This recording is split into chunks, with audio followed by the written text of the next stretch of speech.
il y a Éric Witthoek, le Belge le plus riche de notre pays, qui vient de se verser 2 milliards de dividendes. Combien va-t-il payer d'impôts sur ces 2 milliards de dividendes? 0 €.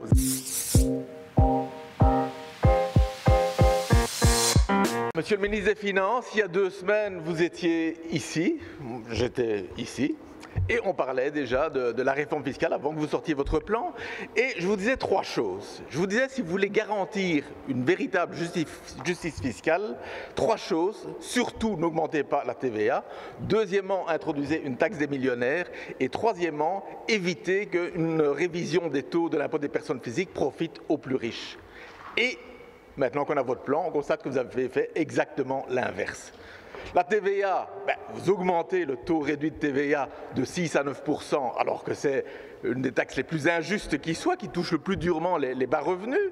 La taxe des millionnaires, non seulement vous n'introduisez pas de taxe des millionnaires, alors que c'était une promesse de 5 des 7 parties de la Vivaldi au 1er mai, mais en plus, vous supprimez la taxe sur les comptes titres. On a beaucoup de critiques contre cette taxe, mais si vous la supprimez sans la remplacer par une taxe des millionnaires, aujourd'hui, les millionnaires sabrent le champagne grâce à votre plan.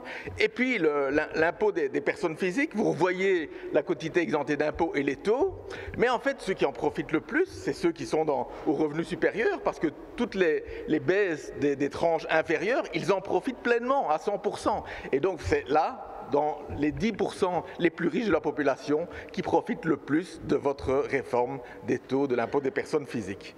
Voilà, donc mes questions, elles sont assez simples. Comment justifiez-vous une hausse de la TVA, cet impôt injuste qui touche le plus durement les moins nantis? Comment justifiez-vous que les contribuables du 10e décile, donc les 10% les plus riches, c'est ceux qui vont gagner le plus avec une telle réforme? Et enfin, qui va payer la suppression des avantages extra-légaux, comme vous le prévoyez? Est-ce que c'est les salariés qui vont payer cette suppression, ou est-ce que c'est les employeurs qui seront mis à contribution? Et l'urgence de mener des réformes en profondeur ne peut pas être sous-estimée.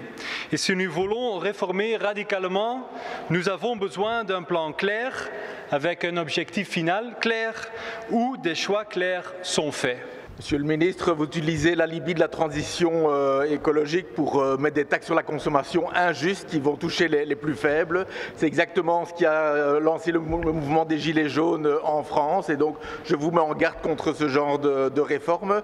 Et alors, voilà, vous nous dites, plutôt que de taxer les grandes fortunes, je taxe les revenus de la fortune. Mais en fait, les grandes fortunes vont encore y échapper. Les dividendes, il y a Éric Witthoek, le Belge le plus riche de notre pays, qui vient de se verser 2 milliards de dividendes. Combien va-t-il payer d'impôts sur ces 2 milliards de dividendes? 0 €. 0 €. Vous mettez la taxation des plus-values financières, très bien, mais les plus riches, ils font ces plus-values en société, ils vont payer combien sur ces plus-values? 0 €. Donc voilà, les plus riches vont payer moins d'impôts des personnes physiques s'ils ont un salaire, ils vont payer 0 € sur leur fortune, 0 € sur leur plus-value, 0 € sur leurs dividendes, mais par contre, les plus faibles, eux, ils vont payer plus de TVA qu'aujourd'hui. Ça, c'est le ministre de la Justice fiscale que vous êtes.